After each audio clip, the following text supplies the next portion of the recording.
Hello दोस्तों, कैसे हैं आप सब। उम्मीद करते हैं आप सभी अच्छे होंगे। दोस्तों, इस वीडियो में हम लोग पीटी 2023 की परीक्षा के लिए कुमार गौरव सर द्वारा जो ब्रह्मास्त्र क्लास ली गई है उस क्लास का कम समय में रिवीजन करने वाले हैं। तो वीडियो काफ़ी इंपॉर्टेंट होगा, वीडियो को आप पूरा देखिएगा।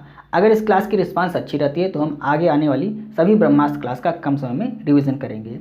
इस क्लास की अगर आपको पीडीएफ चाहिए होगी तो आप कमेंट करके बताइएगा। अगर अधिक से अधिक कमेंट आता है पीडीएफ के लिए तो हम इस क्लास की पीडीएफ भी आपको उपलब्ध करा देंगे। वीडियो को आप अगर लिखते हैं तो आपका समय लग जाएगा ज़्यादा, तो वीडियो को आप लिखने की कोशिश मत कीजिएगा। इसको आप 2 बार 3 बार देख लीजिए।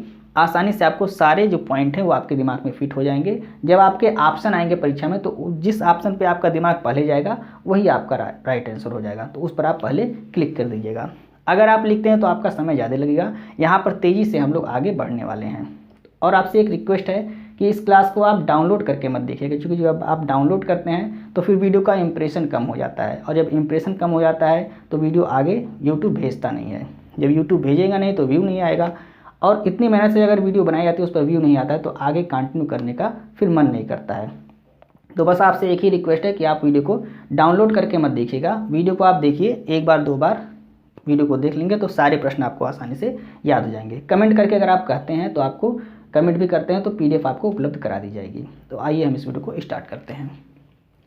पहला प्रश्न है, कॉप 27 का आयोजन कहाँ पर किया गया। तो इसका आयोजन शर्म अल शेख इजिप्ट या मिस्र में किया गया। इजिप्ट इसका नाम, इसका पुराना नाम मिस्र है, तो शर्म अल शेख मिस्र में इसका आयोजन किया गया। किसका? कॉप 27 का आयोजन किया गया। कॉप 28 का आयोजन, अब कॉप 27 का आयोजन कहाँ पर किया गया? शर्म अल शेख में। कॉप 28 का आयोजन, इसका आयोजन अभी होगा, अभी हुआ नहीं है। कहाँ पर होगा? संयुक्त अरब अमीरात यानी कि यूएई में इसका आयोजन होगा। कॉप का मतलब होता है कॉन्फ्रेंस ऑफ पार्टीज। अभी आगे आपको पता चलेगा कि ये किसकी बैठक होती है। कॉन्फ्रेंस ऑफ पार्टीज किसकी बैठक होती है? COP का मतलब होता है कॉन्फ्रेंस ऑफ पार्टीज, इसका फुल फॉर्म होता है, नोट कर लीजिए।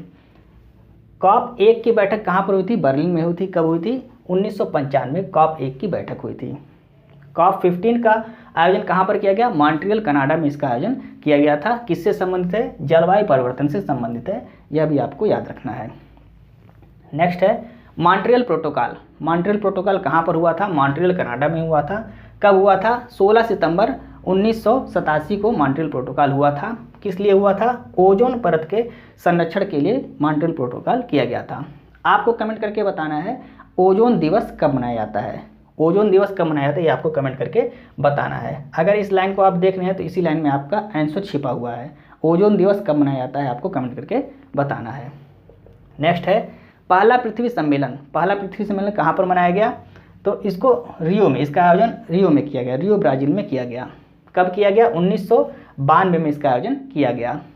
इसकी रिपोर्ट का नाम क्या है? एजेंडा 21 इसकी रिपोर्ट का नाम है। Kyoto protocol. क्योटो प्रोटोकॉल कहाँ पर हुआ? क्योटो जापान में इसका आयोजन किया गया। कब हुआ? 1997 में इसका आयोजन किया गया। और क्यों किया गया? तो ग्रीन हाउस गैस के उत्सर्जन को कम करने के लिए क्योटो प्रोटोकॉल का आयोजन कहाँ पर किया गया? क्योटो जापान में किया गया। ग्रीन हाउस गैस, इससे आपका प्रश्न पूछता है ग्रीन हाउस गैस कौन सी होती है? तो green house gas carbon dioxide, nitrous oxide, methane, chlorofluorocarbon, वाष्प, ओजोन, ये सभी क्या हैं? ये सभी ग्रीन हाउस गैस हैं, आपको याद रखना है, ये इंपॉर्टेंट है, इससे आपका प्रश्न पूछा जाता है।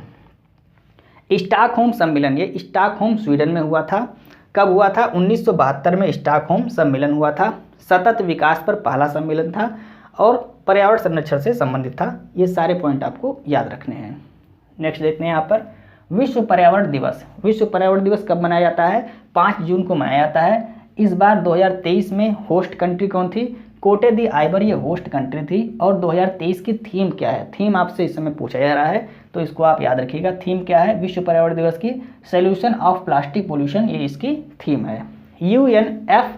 UNFCCC, इसका फुल फॉर्म क्या होता है? इसका फुल फॉर्म आपसे पूछा गया है परीक्षा में, तो इसका फुल फॉर्म क्या होता है? United nation framework convention on climate change, ये इसका फुल फॉर्म होता है।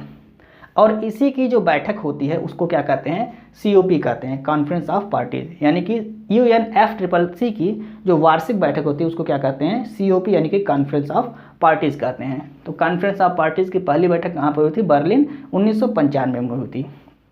इसका स्थापना कब हुआ था? स्थापना 1994 में हुआ था। और पहली बैठक कब हुई थी? पहली बैठक 1995 में हुई थी। कहाँ पर हुई थी? बर्लिन में हुई थी। तो अब आपको समझ में आ गया कि कॉप क्या है। कॉप क्या है? कॉप CCC की बैठक है। इसको COP यानी कि कॉन्फ्रेंस ऑफ पार्टी कहते हैं।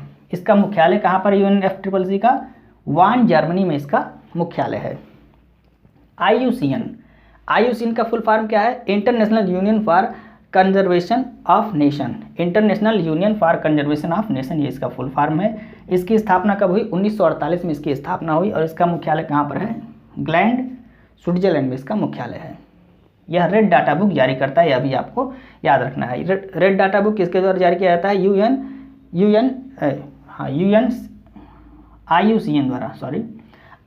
द्वारा रेड डाटा बुक जारी किया जाता है। UNEP, United Nation Environment Programme, इसका फुल फॉर्म होता है। इसकी स्थापना कब हुई? 5 जून 1972 को इसकी स्थापना हुई और इसका मुख्यालय कहाँ पर है? नैरोबी, केन्या में इसका मुख्यालय है। सारी जानकारी आपको याद रखनी है, इंपॉर्टेंट है। विश्व जल दिवस कब मनाया जाता है? 22 मार्च को मनाया जाता है। विश्व पृथ्वी दिवस कब मनाया जाता है? 22 अप्रैल को मनाया जाता है। और विश्व जैव विविधता दिवस कब मनाया जाता है? 22 मई को मनाया जाता है। UNEP, United Nation Environment Programme, इसकी स्थापना हुई थी, ये स्टॉकहोम सम्मेलन के बाद किसकी स्थापना हुई? UNEP, United Nation Environment Programme की स्थापना हुई, यह भी आपको याद रखना है। आइए हम नेक्स्ट पॉइंट को डिस्कस करते हैं। दूसरा प्रश्न है, इकोलॉजी शब्द के जनक कौन है? अर्नेस्ट हैकल, ये इकोलॉजी शब्द के जनक हैं। अगर आपसे कहता है इकोसिस्टम शब्द के जनक कौन है? टांसले, ये इकोसिस्टम शब्द के जनक हैं। दोनों आपको याद रखना है, इकोलॉजी अर्नेस्ट हैकल, इकोसिस्टम टांसले। ऊर्जा का 10% प्रवाह का सिद्धांत किसने दिया? लिंडेमान जी ने दिया। ऊर्जा के 10% प्रवाह का सिद्धांत किसने दिया? लिंडेमान जी ने दिया, आपको याद रखना है। तीसरा है, नई संसद भवन के बारे में अब हम महत्वपूर्ण जानकारी यहाँ पर डिस्कस करेंगे। उद्घाटन कब हुआ? 28 मई 2023 को नई संसद भवन का उद्घाटन हुआ। वीर सावरकर जी की जयंती पर इसका उद्घाटन किया गया। टाटा कंपनी द्वारा इसको बनाया गया, यानी कि नई संसद भवन को किस कंपनी द्वारा बनाया गया? टाटा कंपनी द्वारा इसको बनाया गया। प्रोजेक्ट का नाम क्या था? प्रोजेक्ट का नाम था सेंट्रल विस्टा प्रोजेक्ट था। इसके वास्तुकार कौन थे? तो वास्तुकार थे विमल पटेल। विमल पटेल जी ये नई संसद भवन के वास्तुकार थे। लोकसभा और राज्यसभा के बारे में कुछ महत्वपूर्ण जानकारी। लोकसभा, इसमें जो नई संसद भवन है इसमें लोकसभा की सीट कितनी है? 888 सीट है और राज्यसभा की सीट कितनी है? 384 सीट है। दोनों आपको याद रखना है, लोकसभा की सीट 888 है और राज्यसभा की सीट कितनी है? 384 है। लोकसभा मोर से प्रेरित है और राज्यसभा कमल से प्रेरित है। लोकसभा ये मोर से प्रेरित है और राज्यसभा ये कमल से प्रेरित है, यह भी आपको याद रखना है। संगोल को यहाँ पर स्थापित किया गया है। कहाँ पर? नई संसद भवन में संगोल को स्थापित किया गया है। संगोल के शीर्ष पर किसकी प्रतिमा है? नंदी की प्रतिमा है, आपको याद रखना है। नई संसद भवन की आकृति कैसी है? तो त्रिभुजाकार आकृति। नया संसद भवन जो बनाया गया है वो त्रिभुजाकार आकृति में बनाया गया है। इसमें कुल कितने दरवाजे हैं, यानी कि कुल कितने गेट हैं? तो कुल 6 गेट हैं, लेकिन 3 मुख्य द्वार हैं। 3 मुख्य द्वार हैं, उनको क्या कहते हैं? अश्व गेट, गज गेट और गरुड़ गेट कहते हैं। और इन्हीं को ज्ञान, शक्ति और कर्म द्वार भी कहा जाता है, इसको भी आपको याद रखना है। तो 3 मुख्य गेट हैं, अश्व गेट, गज गेट और गरुड़ गेट। इनको ही ज्ञान, शक्ति और कर्म द्वार कहा जाता है। इस गेट से कौन यहाँ पे एंट्री करेंगे? तो उपराष्ट्रपति, स्पीकर और प्रधानमंत्री इन तीनों गेट से एंट्री करेंगे। बाकी जो 3 गेट बचे हुए हैं उनसे सांसद लोग एंट्री करेंगे। ये सारी जानकारी आपको नई संसद भवन से संबंधित। उम्मीद करते हैं आपको वीडियो अच्छी लग रही होगी। यदि आपको वीडियो अच्छी लग रही है तो आप इसे लाइक जरूर कर दीजिए। आइए चौथा प्रश्न देखते हैं। संसद, राज्यसभा और लोकसभा अनुच्छेद, भारतीय संविधान के किस अनुच्छेद में इसके बारे में बताया गया है? तो संसद के बारे में 79 में बताया गया, अनुच्छेद 79 में बताया गया है। और राज्यसभा के बारे में अनुच्छेद 80 में बताया गया है और लोकसभा के बारे में अनुच्छेद 81 में बताया गया है। तो 79 में संसद हो गया, 80 में राज्यसभा हो गया और 81 में लोकसभा हो गया। इसकी ट्रिक क्या है? तो ट्रिक है इसकी सरला। देखिए सा, रा और ला, तो सरला इसकी ट्रिक हो गई। पहले हो गया कितना? 79, फिर रा से हो गया 80 और ला से हो गया 81, यानी कि संसद 79, राज्यसभा 80 और लोकसभा 81 आपको याद हो जाएगा। नेक्स्ट देखते हैं, राष्ट्रपति, उपराष्ट्रपति और राज्यपाल, इन तीनों लोग की जो न्यूनतम आयु होती है वो कितनी होनी चाहिए? 35 वर्ष होनी चाहिए। प्रधानमंत्री की न्यूनतम आयु 25 वर्ष होनी चाहिए। MLA की भी न्यूनतम आयु कितनी होती है? 25 वर्ष होती है। नेक्स्ट है वोट डालने की उम्र, तो वोट डालने की न्यूनतम आयु कितनी है? 18 वर्ष। पहले कितनी थी? पहले 21 वर्ष थी, लेकिन 61वें संविधान संशोधन 1989 1989 61वें संविधान संशोधन 1989 द्वारा 18 वर्ष इसको कर दिया गया। यानी कि पहले जो उम्र थी वो कितनी थी, 21 वर्ष थी, और बाद में कितना कर दिया गया, 18 वर्ष कर दिया गया। 61वें संविधान संशोधन के द्वारा इसको 18 वर्ष किया गया, आपको याद रखना है। नेक्स्ट प्रश्न है, राज्यसभा का सभापति कौन होता है, उपराष्ट्रपति होता है। वर्तमान में कौन है, जगदीप धनखड़ जी, ये वर्तमान में उपराष्ट्रपति हैं और राज्यसभा के सभापति भी हैं।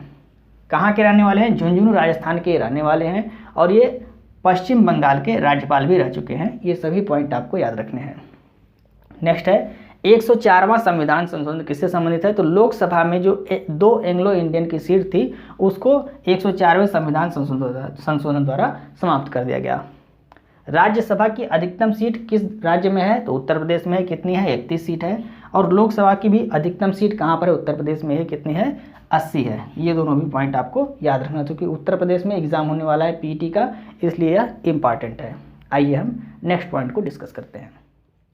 9वें प्रश्न में हम लोग चंद्रयान 3 से संबंधित महत्वपूर्ण जानकारी को डिस्कस करेंगे। चंद्रयान 3 किसके द्वारा लॉन्च किया गया, इसरो के द्वारा इसको लॉन्च किया गया। कब लॉन्च किया गया, 14 जुलाई 2023 को इसको लॉन्च किया गया था। किस रॉकेट से लॉन्च किया गया, LVM 3rd M4 रॉकेट से लॉन्च किया गया। इसको बाहुबली के नाम से भी जाना जाता है। कब लैंड किया, तो चंद्रयान 3 चंद्रमा के दक्षिण ध्रुव पर कब लैंड किया, 23 अगस्त 2023 को यह लैंड किया और चंद्रमा के दक्षिण ध्रुव पर लैंड करने वाला भारत पहला देश बन गया, विश्व का पहला देश बन गया था। लैंडिंग पॉइंट जहां पर चंद्रयान 3 ने लैंड किया उसको क्या कहते हैं, शिव शक्ति पॉइंट के नाम से जाना गया। और लैंडिंग दिवस यानी कि 23 अगस्त को चंद्रयान 3 लैंड किया था चंद्रमा के दक्षिण ध्रुव पर, उसको किस दिवस के रूप में मनाया जाता है, तो राष्ट्रीय अंतरिक्ष दिवस के रूप में मनाए जाने की इसकी घोषणा की गई। किसके द्वारा, प्रधानमंत्री मोदी द्वारा इसकी घोषणा की गई थी। इसमें लैंडर और रोवर को भेजा गया था। लैंडर का नाम क्या था, विक्रम लैंडर का नाम था, और रोवर का नाम प्रज्ञान था। इन दोनों को भेजा गया। विक्रम जो लैंडर था इसके 4 पैर थे और प्रज्ञान रोवर इसमें 6 पहिए थे। इसको आपको नोट करना है, क्योंकि इससे संबंधित एक प्रश्न सिविल जज जूनियर डिवीजन की परीक्षा में आया हुआ था कि चंद्रयान 2 जो भेजा गया था उसमें जो रोवर भेजा गया था उसके कितने पहिए थे। तो चंद्रयान 3 में जो रोवर भेजा गया प्रज्ञान, इसके कितने पहिए हैं, 6 पहिए हैं, आपको याद रखना है। चंद्रयान 2 के लैंडिंग पॉइंट को क्या कहा गया, तिरंगा पॉइंट के नाम से इसको जाना गया। 10वां प्रश्न देखते हैं, आदित्य L1 मिशन, ये इसरो द्वारा इस मिशन को लॉन्च किया गया।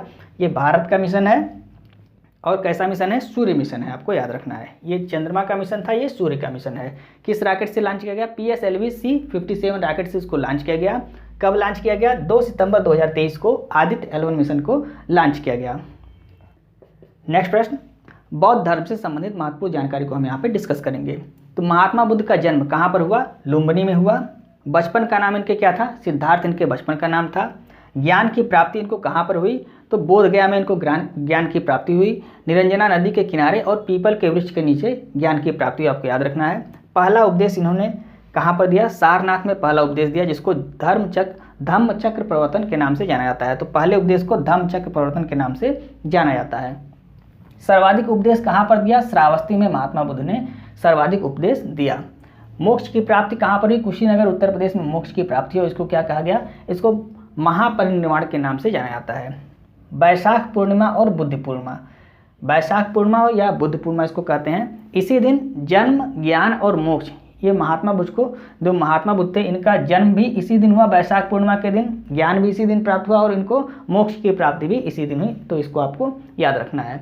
बौद्ध धर्म के त्रिपिटक कौन कौन से हैं, सुत्त पिटक, विनय पिटक और अभिधम्म पिटक, ये बौद्ध धर्म के त्रिपिटक हैं।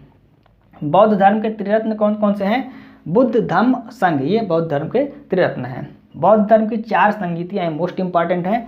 पहली संगीति कहाँ पर हुई, राजगिरी में हुई और इसके अध्यक्ष कौन थे, महाकश्यप इसके अध्यक्ष थे। दूसरी बौद्ध संगीति वैशाली में हुई और इसके अध्यक्ष कौन थे, सभाकामी इसके अध्यक्ष थे। तीसरी बौद्ध संगीति पाटलिपुत्र में हुई और इसके अध्यक्ष कौन थे, मोगलीपुत्र तिस्स इसके अध्यक्ष थे। और चौथी बौद्ध संगीति कुंडलवन कश्मीर में हुई और इसके अध्यक्ष कौन थे, वसुमित्र इसके अध्यक्ष थे। इसमें उपाध्यक्ष भी पूछा जाता है, उपाध्यक्ष कौन थे, अश्वघोष इसके उपाध्यक्ष थे। यानी कि चौथी बौद्ध संगीति जो कुंडलवन कश्मीर में हुई, इसके उपाध्यक्ष कौन थे, अश्वघोष इसके उपाध्यक्ष थे। और चौथी बौद्ध संगीति में ही बौद्ध धर्म 2 भागों में बट गया, हीनयान और महायान में बट गया, इसको भी आपको याद रखना है। आइए हम नेक्स्ट प्रश्न को डिस्कस करते हैं। 12वां प्रश्न है।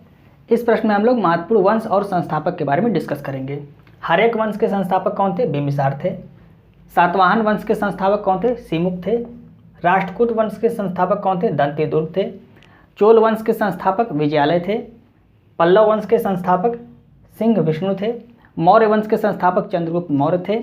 और संगम वंश के संस्थापक हरिहर और बुक्का थे। राजधानी हरिहर और बुक्का ने किसको बनाया था? विजयनगर साम्राज्य को अपनी राजधानी बनाया था। और विजयनगर साम्राज्य के महान शासक कौन थे? कृष्णदेव राय, ये विजयनगर साम्राज्य के महान शासक थे। इनकी ग्रंथ का नाम क्या है? आमुक्त्य मालदा इनके ग्रंथ का नाम है। और इनके दरबार में, कृष्णदेव राय के दरबार में अष्टदिग्गज थे। इनके दरबार में कौन थे? अष्टदिग्गज थे। और अष्टप्रधान किसके दरबार में थे? तो अष्टप्रधान ये शिवाजी के दरबार में थे। ये सभी आपको याद रखना है। नेक्स्ट है कांग्रेस के महत्वपूर्ण अधिवेशन के बारे में हम डिस्कस करने वाले हैं। तो पहला है अधिवेशन, कौन सा है महत्वपूर्ण अधिवेशन? कानपुर अधिवेशन 1925 में हुआ। इसमें सरोजिनी नायडू अध्यक्ष थी। तो सरोजिनी नायडू जी इसमें अध्यक्ष थी। और ये कांग्रेस की, ये भारत की पहली महिला अध्यक्ष थी। तो कांग्रेस की पहली भारतीय महिला अध्यक्ष कौन थी? सरोजिनी नायडू जी थी। अगर आपसे पूछता है कांग्रेस की पहली महिला अध्यक्ष कौन थी, तो वो एनी बेसेंट थी। किस अधिवेशन में? कलकत्ता अधिवेशन 1917 में ये भारतीय राष्ट्रीय कांग्रेस की अध्यक्ष बनी थी, एनी बेसेंट। तो भारतीय राष्ट्रीय कांग्रेस की पहली महिला अध्यक्ष एनी बेसेंट और पहली भारतीय महिला अध्यक्ष सरोजिनी नायडू, आपको दोनों याद रखना है। सूरत अधिवेशन ये 1907 में हुआ। रास बिहारी घोष जी इसमें क्या थे? अध्यक्ष थे। नेक्स्ट है लखनऊ अधिवेशन, ये 1916 में हुआ। इसमें अंबिका चरण मजूमदार जी अध्यक्ष थे। हरिपुरा अधिवेशन 1938 में हुआ। इसमें सुभाष चंद्र बोस जी अध्यक्ष थे। और इनकी पुस्तक का नाम क्या है? इंडिया स्ट्रगल इनकी पुस्तक का नाम है। बेलगांव अधिवेशन 1924 में हुआ। इसमें महात्मा गांधी जी अध्यक्ष थे। एक बार ही महात्मा गांधी जी अध्यक्ष बने हैं हरिपुरा अधिवेशन 1924 में। कलकत्ता अधिवेशन 1886 में, इसमें कौन अध्यक्ष थे? रहमतुल्ला सयानी इसमें अध्यक्ष थे। और इसी अधिवेशन में पहली बार वंदे मातरम गाया गया। अब नेक्स्ट प्रश्न देखते हैं। रामकृष्ण मिशन स्थापना कब हुई? 1897 में इसकी स्थापना किसने की? स्वामी विवेकानंद द्वारा इसकी स्थापना की गई थी। स्वामी विवेकानंद जी की पत्रिका, फेमस पत्रिका क्या है? प्रबुद्ध भारत, इनकी पत्रिका आपको याद रखना है। आर्य समाज स्थापना 1875 में हुई। किसके द्वारा? स्वामी दयानंद सरस्वती द्वारा आर्य समाज की स्थापना की गई थी। नारा इनका क्या था? वेदों की ओर लौटो इनका नारा था। और पुस्तक क्या थी? सत्यार्थ प्रकाश, ये स्वामी दयानंद सरस्वती जी की फेमस पुस्तक थी। आत्मीय सभा 1815 में इसकी स्थापना हुई। किसके द्वारा? राजा राम मोहन राय जी द्वारा इसकी स्थापना की गई थी। ब्रह्म समाज की स्थापना 1828 में, इसकी स्थापना भी राजा राम मोहन राय जी द्वारा की गई थी। सत्यशोधक समाज की स्थापना 1873 में हुई। किसके द्वारा की गई? ज्योतिबा फुले जी द्वारा इसकी स्थापना की गई थी। और इनकी प्रसिद्ध पुस्तक क्या है? गुलामगिरी। इसको आपको याद रखना है, इंपॉर्टेंट है, परीक्षा में पूछा जाता है। आइए हम नेक्स्ट प्रश्न को डिस्कस करते हैं। 15वें प्रश्न में हम लोग महत्वपूर्ण घटनाओं के बारे में डिस्कस करेंगे। प्लासी का युद्ध कब हुआ? 1757 ईस्वी में। रेगुलेटिंग एक्ट कब आया? 1773 ईस्वी में आया। इसमें बंगाल के जो गवर्नर थे उसका पद हटा के गवर्नर जनरल कर दिया गया। और पहला गवर्नर जनरल किसको बनाया गया? वारेन हेस्टिंग को बनाया गया, आपको याद रखना है। मार्ले मिंटो एक्ट कब आया? 1909 में आया। सांप्रदायिक निर्वाचन इसके द्वारा स्टार्ट किया गया। सांप्रदायिक निर्वाचन इसके द्वारा स्टार्ट किया गया। इलाहाबाद की संधि कब हुई? 1765 ईस्वी में हुई। बक्सर का युद्ध 1764 ईस्वी में हुआ। इसके बाद इलाहाबाद की संधि, इसमें क्लाइव के द्वारा यह संधि कराई गई थी। मॉन्टेग्यू चेम्सफोर्ड एक्ट कब आया? 1919 में एक्ट आया। और प्रांतीय द्वैत शासन इसमें इसके द्वारा स्टार्ट किया गया। पिट्स इंडिया एक्ट 1784 ईस्वी में आया। पिट्स इंडिया एक्ट कब आया? 1784 ईस्वी में आया। वर्नाकुलर प्रेस एक्ट कब आया? 1878 ईस्वी में आया। लीटन के कार्यकाल में आया था, आपको याद रखना है। नेक्स्ट है, हम देखते हैं विटामिन के रासायनिक नाम क्या हैं और कौन से विटामिन से कौन सा रोग होता है, उसके बारे में हम डिस्कस करेंगे। तो विटामिन ए का रासायनिक नाम क्या है? रेटिनॉल। विटामिन बी का बेरीबेरी। विटामिन सी का स्कर्बिक अम्ल। विटामिन डी का कैल्सीफेराल। विटामिन ई का टोकोफेराल। विटामिन के का फिलोक्विनोन। और विटामिन B12 का साइनोकोबालामिन इसका नाम होता है। अब विटामिन ए से कौन सा रोग होता है? रतौंधी रोग होता है। विटामिन बी से बेरीबेरी रोग होता है। विटामिन सी से स्कर्वी रोग होता है। विटामिन डी से रिकेट्स रोग होता है। और विटामिन ई से कौन सा रोग होता है? बांझपन होता है। और विटामिन के से कौन सा रोग होता है? एनीमिया रोग होता है। विटामिन B12 से कौन सा रोग होता है? तो इसमें देखिए विटामिन B12 में इसमें कौन सा धातु पाया जाता है, आपसे पूछा जाता है B12 में कौन सी धातु पाई जाती है? तो कोबाल्ट धातु पाई जाती है, आपको याद रखना है। बी और सी जो विटामिन होता है वो पानी में घुलनशील होता है। और बाकी जो बचे हुए हैं A, D, E, K ये वसा में घुलनशील होते हैं, इसको भी आपको याद रखना है। अब हम यहाँ पे 17वां प्रश्न देखते हैं। सेरीकल्चर, सेरीकल्चर क्या होता है? रेशम कीट पालन को क्या कहते हैं? सेरीकल्चर कहते हैं। पीसीकल्चर मछली पालन को कहते हैं। विटीकल्चर अंगूर की खेती को कहते हैं। वर्मीकल्चर केचुआ पालन को कहते हैं। एंटेमोलॉजी ये कीट विज्ञान का अध्ययन क्या कहलाता है? एंटेमोलॉजी कहलाता है। फाइकोलॉजी शैवाल का अध्ययन क्या कहलाता है? फाइकोलॉजी कहलाता है। माइकोलॉजी कवक का अध्ययन क्या कहलाता है? माइकोलॉजी कहलाता है। लाइकेन क्या होता है? शैवाल और कवक ये मिला हुआ रूप होता है और लाइकेन कहलाता है। और लाइकेन का उपयोग कहाँ पर किया जाता है? वायु प्रदूषण की जांच करने में इसका उपयोग किया जाता है। सभी इंपॉर्टेंट है, आपको याद रखने। एक बार दो बार आप वीडियो को देखेंगे तो सारे पॉइंट आपके दिमाग में सेट हो जाएंगे। आइए हम नेक्स्ट प्रश्न को डिस्कस करते हैं। 18वां प्रश्न है जाइलम। जाइलम क्या होता है? ये पौधों में जल का संवहन करता है और फ्लोएम पौधों में भोजन का संवहन करता है। कैसे याद रखेंगे? जाइलम और ये जल, इस तरह से आप इसको याद कर सकते हैं। नेक्स्ट है सर्वदाता रक्त समूह क्या होता है? O माइनस, माइनस आपको याद रखना है। सर्वदाता O माइनस होता है और सर्वग्राही AB प्लस होता है। रक्त का पीएच मान कितना होता है? 7.4 ये रक्त का पीएच मान होता है। आरबीसी की कमी से कौन सा रोग होता है? मलेरिया रोग, ये आरबीसी की कमी से होता है। आरबीसी को एरिथ्रोसाइट्स कहते हैं। और आरबीसी का कब्रिस्तान किसको कहते हैं? प्लीहा को आरबीसी का कब्रिस्तान कहते हैं, आपको याद करना है। ऊंट और लामा के आरबीसी में केंद्रक पाया जाता है, बाकी किसी के आरबीसी में केंद्रक नहीं पाया जाता है। प्लेटलेट्स की कमी से क्या होता है? तो प्लेटलेट्स की कमी से थक्का नहीं जमता, यानी कि रक्त का थक्का नहीं जमता है। रक्त समूह की खोज किसने की थी? कार्ल लैंडस्टीनर ने रक्त समूह की खोज की थी। RH फैक्टर की खोज किसने की थी? वीनर ने RH फैक्टर की खोज की थी। स्फिग्नोमैनोमीटर ये क्या होता है? इससे रक्त का दाब यानी कि ब्लड प्रेशर नापा जाता है। 20वां प्रश्न है टमाटर का लाल रंग किसके कारण होता है? लाइकोपीन के कारण टमाटर का लाल रंग होता है। मूत्र का पीला रंग यूरोक्रोम के कारण होता है। नेक्स्ट देखते हैं 21वां प्रश्न। कोशिका का सिद्धांत किसने दिया? स्लाइडेन और स्वान ने कोशिका का सिद्धांत दिया। केंद्र की खोज किसने की? रॉबर्ट ब्राउन ने केंद्र की खोज की। मृत कोशिका की खोज किसने की? रॉबर्ट हुक ने मृत कोशिका की खोज की। जीवित कोशिका की खोज किसने की? ल्यूवेनहॉक ने जीवित कोशिका की खोज की थी। कोशिका भित्ति किसकी बनी होती है? सेल्यूलोज की बनी होती है। काइटिन का निर्माण किससे होता है? कवक से काइटिन का निर्माण होता है। पैलोड का कण, पैलोड कण किसे कहते हैं? राइबोसोम को पैलोड कण कहते हैं। ये सारी जानकारी आपको याद रखना है। थोड़ा तेज़ी से चल रहे हैं क्योंकि टाइम ज़्यादा लग जा रहा है, इसलिए तेज़ी से चलना पड़ रहा है। नेक्स्ट है आरएनए। आरएनए में नाइट्रोजन क्षारक कितने होते हैं? इसमें भी 4 नाइट्रोजन क्षारक होते हैं और इसमें भी 4 नाइट्रोजन क्षारक होते हैं। इसमें कौन से होते हैं? एडेनिन, ग्वानिन, साइटोसिन और यूरेसिल, ये आरएनए में होते हैं। और डीएनए में क्या होते हैं? एडेनिन, ग्वानिन, साइटोसिन और थाइमिन। यहाँ पर यही केवल चेंज हो जाता है, थाइमिन के स्थान पर आरएनए में क्या हो जाता है? यूरेसिल हो जाता है, जो नाइट्रोजन क्षारक। तो ये आपसे प्रश्न पूछा जाता है, थाइमिन के स्थान पर क्या होता है? यूरेसिल हो जाता है। यहाँ पर याद रखना है एडेनिन और थाइमिन के बीच डबल बॉन्ड होता है और साइटोसिन और ग्वानिन के बीच ट्रिपल बॉन्ड होता है, ये आपको याद रखना है। डीएनए का न्यूक्लियोटाइड, डीएनए जो होता है ये क्या होता है? न्यूक्लियोटाइड का बहुलक होता है, आपको याद रखना है। डीएनए का हेलिक्स मॉडल किसने दिया? वाटसन और क्रिक ने डीएनए का हेलिक्स मॉडल दिया। आइए हम नेक्स्ट प्रश्न को डिस्कस करते हैं। 23वां प्रश्न है 53वां दादा साहब फाल्के पुरस्कार किसको दिया गया? वहीदा रहमान जी को अभी हाल ही में दिया गया है। पहला किसको दिया गया था? देविका रानी जी को पहला दादा साहब फाल्के पुरस्कार दिया गया था। नेक्स्ट है 69वां राष्ट्रीय फिल्म पुरस्कार। इसमें सर्वश्रेष्ठ अभिनेता का अवार्ड किसको दिया गया है? आलू अर्जुन को दिया गया है। सर्वश्रेष्ठ अभिनेत्री का अवार्ड कृति सेनन और आलिया भट्ट, इन 2 लोगों को दिया गया है। फीचर फिल्म का अवार्ड किसको दिया गया है? सर्वश्रेष्ठ रॉकेटरी फिल्म को दिया गया है। सर्वश्रेष्ठ पॉपुलर फिल्म का अवार्ड किसको दिया गया है? RRR फिल्म को दिया गया है। और सर्वश्रेष्ठ हिंदी फिल्म का अवार्ड किसको दिया गया है? सरदार उधम को दिया गया है। सभी मोस्ट इंपॉर्टेंट है, आपको याद रखना है। नेक्स्ट है पीएम मोदी जी को किस देश का सर्वोच्च नागरिक सम्मान ऑर्डर ऑफ नाइल दिया गया है? यह मिस्र का सर्वोच्च नागरिक सम्मान है। किसको दिया गया है? प्रधानमंत्री मोदी जी को दिया गया है। इसके अलावा इनको अन्य 5 देशों के भी पुरस्कार दिए गए हैं सर्वोच्च नागरिक सम्मान। France, Greece, Papua New Guinea, Fiji, Palau, इन सभी देशों के सर्वोच्च नागरिक सम्मान किसको दिए गए हैं? प्रधानमंत्री मोदी जी को दिए गए हैं। सूरीनाम का सर्वोच्च नागरिक सम्मान किसको दिया गया है? राष्ट्रपति द्रौपदी मुर्मू जी को दिया गया है। 21वां गांधी शांति पुरस्कार किसको दिया गया है? गीता प्रेस गोरखपुर को दिया गया है। अंतर्राष्ट्रीय बुकर पुरस्कार जॉर्जी गोस्पिडनोव को दिया गया है। किसके लिए? टाइम शेल्टर बुक के लिए इनको यह पुरस्कार दिया गया है। ज्ञानपीठ पुरस्कार, पहला ज्ञानपीठ पुरस्कार जी शंकर कुरूप जी को दिया गया था और 57वां ज्ञानपीठ पुरस्कार दामोदर मौजा जी को दिया गया है।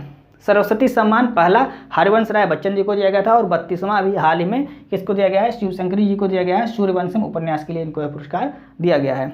व्यास सम्मान पहला किसको दिया गया था, रामविलास शारदा जी को दिया गया था और 32वां हाल ही में किसको दिया गया है, ज्ञान चतुर्वेदी जी को दिया गया है। पागलखाना उपन्यास के लिए यह पुरस्कार दिया गया है। सभी इंपॉर्टेंट आपको याद रखना है।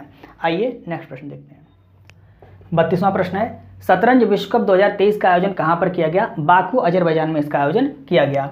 इसमें गोल्ड किसने जीता, कार्लसन, इन्होंने गोल्ड जीता है और सिल्वर आर प्रज्ञानन ने जीता है। ये भारत के हैं, आपको याद रखना है। विश्व एथलेटिक्स चैंपियनशिप 2023 का आयोजन कहाँ पर किया गया, हंगरी बुडापेस्ट में इसका आयोजन किया गया। इसमें गोल्ड किसने जीता, नीरज चोपड़ा, ये भारत के भाला फेंक के खिलाड़ी हैं, भाला फेंकने वाले खिलाड़ी हैं। इन्होंने क्या जीता है, गोल्ड जीता है। तो जेवेलियन थ्रो में क्या जीता है, गोल्ड जीता है। नेक्स्ट है एशियन गेम्स 2023 के बारे में महत्वपूर्ण जानकारी। आयोजन कहाँ पर हुआ, हांगजो चीन में इसका आयोजन किया गया। संस्करण कौन सा है, 19वां संस्करण है। भारतीय दल का ऑफिशियल स्पॉन्सर किसको बनाया गया, अमूल को भारतीय दल का ऑफिशियल स्पॉन्सर बनाया गया। पहला संस्करण 1951 में दिल्ली में खेला गया था। 18वां संस्करण इंडोनेशिया 2018 में खेला गया है। 19वां संस्करण 2023 में हांगजो चीन में खेला जा रहा है और 20वां संस्करण जापान 2026 में खेला जाएगा।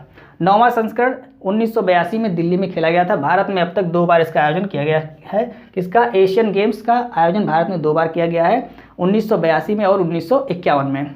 कुल खेल इसमें कितने खेले गए, 40 खेल खेले गए। कुल देश इसमें कितने शामिल हुए, 45 देश इसमें शामिल हुए। पदक तालिका में पहला स्थान किसका है, चीन का है। दूसरा स्थान जापान का है। तीसरा स्थान दक्षिण कोरिया का है और चौथा स्थान भारत का है। भारत ने कुल कितने पदक जीते हैं, 107 पदक भारत ने जीते हैं, जिसमें 28 गोल्ड है, 38 सिल्वर है और 41 ब्रांज मेडल है, आपको याद रखना है।